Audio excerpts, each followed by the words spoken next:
Yes, my friends, welcome back. Three major stories to break down today. We discuss Romelu Lukaku as he is now attracting interest from Saudi clubs. We have some very interesting developments around Dusan Vlahovic as meetings have already been had. And of course, we have to talk about Kylian Mbappe as he literally broke transfer news last night by announcing that he is leaving Paris Saint-Germain. And of course, naturally, a club like us will be monitoring the situation, right? So tons of things to break down today, my friends. I hope you guys enjoy. Hit that like button. I want to try and get 3k likes. So if you're liking the content, if you want to see more, if you want to see the return of double uploads too, this is your time to really show me you guys want that. And let's get 3k likes. So my friends, thank you for watching. And without wasting any more time, now before anyone turns this video off, YouTuber is gassing up the chances of Chelsea to sign Mbappe. Hear me out first. Obviously, last night, Mbappe broke transfer news. He suddenly announced publicly that he wouldn't be activating his contract extension with Paris Saint-Germain. This surprised the owners of the club, and currently, unless he is sold this summer, Mbappe is set to be leaving Paris Saint-Germain on a free deal. And obviously for a player of this magnitude, there's no way in hell that Paris Saint-Germain don't cash in on him. And today reports suggest that they want at least 150 million euros because Mbappe has 1 year left on his final deal. Now, as we know, he announced this publicly before even talking to Paris Saint-Germain's owners, but courtesy of the Times report, they report that there were legal documents that he sent to Paris Saint-Germain owners to confirm this news, but these documents were signed on July 15th, 2022, which basically alludes to the fact that Mbappe was preempting this move. He knew that if Paris Saint-Germain did not secure the Champions League or reach certain targets, for sure he was definitely leaving. And now that Messi has left, now that Neymar is set to leave too, it seems like the Galactico era in Paris is officially over. Now it's quite obvious why Mbappe has suddenly become this assertive. And it's because Real Madrid are lurking behind the shadows. Now they came close to signing him last summer until Mbappe made an 11th hour decision to remain at Paris Saint-Germain for 1 more year. And of course, none of us watching this are stupid people.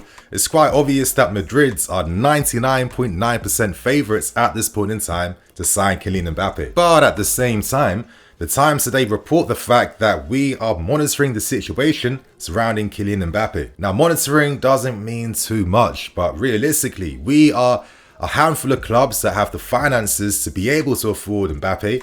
But even when it comes to those finances, of course, we've missed out on Champions League football. Probably the worst timing ever to be missing out on Champions League football. Mbappe's wages are crazy, but to be fair, he earns a lot of money through his image rights, and that's due to the sponsors and deals that he signs. And of course, he earns a higher percentage of his image rights compared to the club. So my thing is, if we really wanted to sign Mbappe, it's not necessarily impossible from a financial point of view, but of course the odds are incredibly low. Now the fan part of me was envisioning things in my head last night when I was dreaming. I was picturing Enzo Fernandez playing beautiful balls over the top of defenses to find Mbappe running in behind.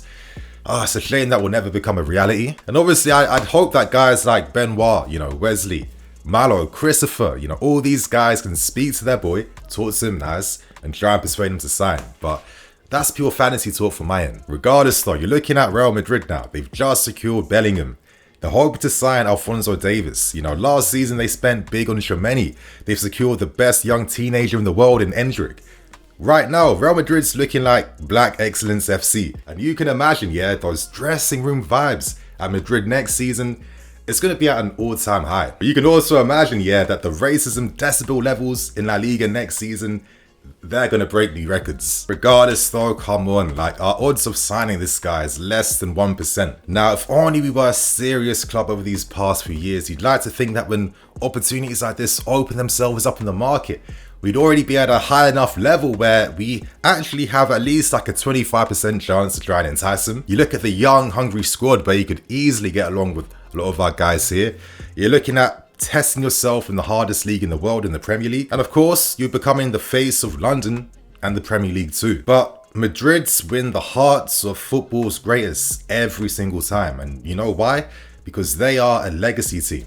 And when you're one of the greats in the world, you want to match the same legacy set previously by players like Karim Benzema, Cristiano Ronaldo, your Rauls, your Ronaldos, your Zidanes. This is why clubs like Real Madrid have the advantage over any single football club on this planet. But for me, the fact that Mbappe suddenly announced this news late last night, this now creates shockwaves in the striker market across Europe, because originally Madrid were planning on looking to sign Kai Havertz and Harry Kane, but now that Mbappe is on the market, you'd imagine that all the interest in these players is absolutely dead right now. And for me, this is where the real story is at this point in time. Does this now mean that we keep Kai Havertz? Well, potentially, because Madrid were only interested in signing him for around at least 50 million euros, and we want 60 million euros plus add-ons on top. So it's probably not happening anymore. And for Harry Kane, that's definitely not happening, because they also have Endrick coming to them for next season. And when you're thinking about Vinicius, Mbappe, Endrick, Rodrigo, I feel like Madrid are opening themselves up for new headaches for next season. But listen, if there's any club in the world that can easily just take a paracetamol and ride it out, it is going to be Real Madrid, no? But of course, like, that part of me is thinking, I know Madrid have been keeping those Mbappe funds for a long time, right? But in terms of how the hell they're going to play, is it going to be 4-3-3, or is it going to be realistically like a 4-2-3-1? But let's not forget the abundance of talent they have in midfield. Of course, Tchouaméni just needs a season to acclimatise. I'm sure this guy's going to be even better for next season. But with the fact that they're going to spend so much on Mbappe, they've already bought Bellingham now for 100 million. Is there an opportunity now to test Real Madrid for players like Tchouaméni, or maybe even Valverde? For me, this is where the stories are right now. There could be possibilities to maybe entice players from Real Madrid. It'll be incredibly hard and difficult, but you just know that Madrid must sign Mbappe at all costs. And right now, that's going to cost them 150 million euros. And already, 2 players have cost them 250 mil, and there's still more players they need to add to their team. So let's continue to watch this space, because there have been light rumours coming out over the past few weeks now surrounding players like Valverde, for example. So my friends, we're about to find out. So share your thoughts and opinions, and what striker are you hoping we can sign now that Mbappe is probably set to be signing for Real Madrid? So right now, my friends, 2 stories left, and we now discuss a more realistic striker we could sign in Dusan Vlahovic. Right now, Vlahovic is available on the transfer market. Juventus ideally prefer to sell him on a permanent fee, and Gazzetta in Italy report that we are insistent on trying to sign Vlahovic. Now, interesting news, but officials from our club and from Juventus held official meetings last weekend. Now, face-to-face meetings happen all the time across football. Most times they happen and these deals don't even go through, but when you're hearing about it, it tells you that this is concrete news. And one thing you should take from this report is the fact that Vlahovic is an official target on our striker shortlist. Now, Juventus want as close to the money that they originally invested in Vlahovic, and that's around 80 million euros.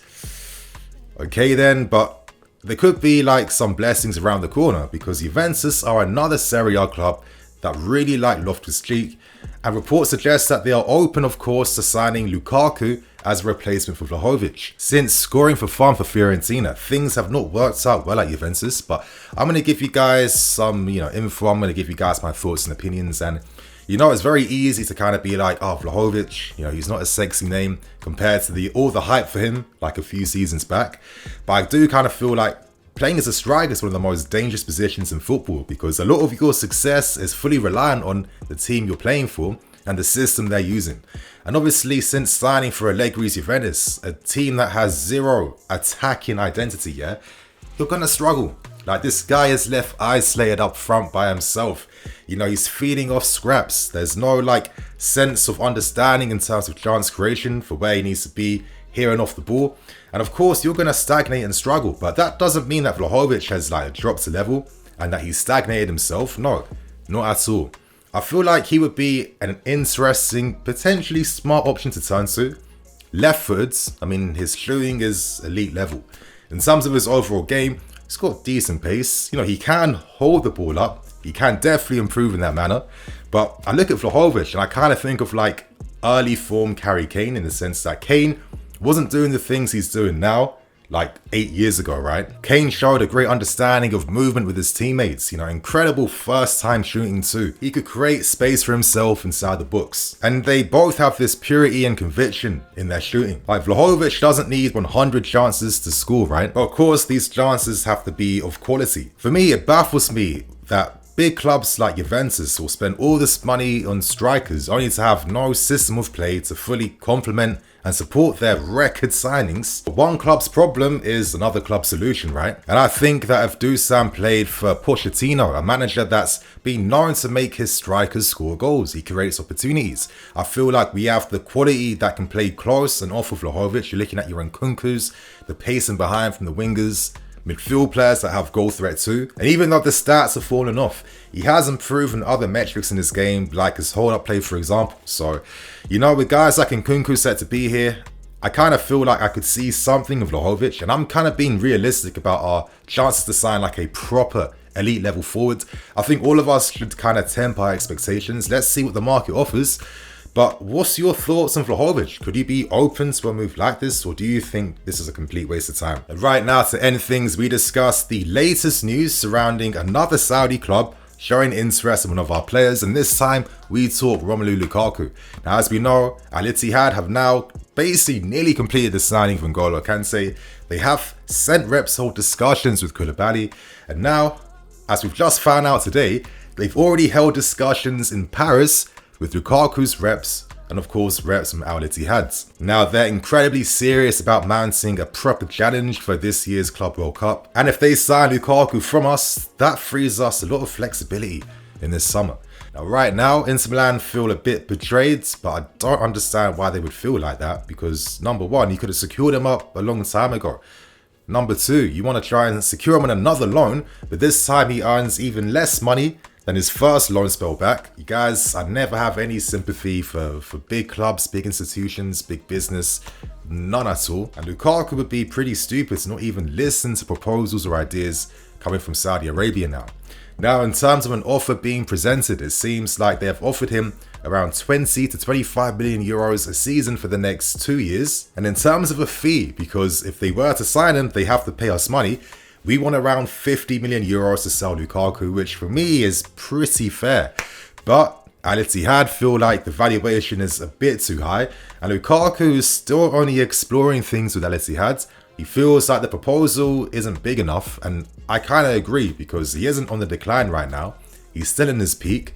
There's other players who are a lot older who are coming near the end of their careers, earning like 10 times the amount of money, so it doesn't make any sense. But at the same time, I feel like we have to be pretty delicate.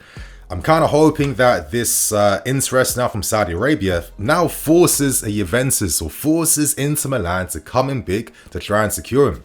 Of course, we understand that we want Martinez. We most definitely want Onana.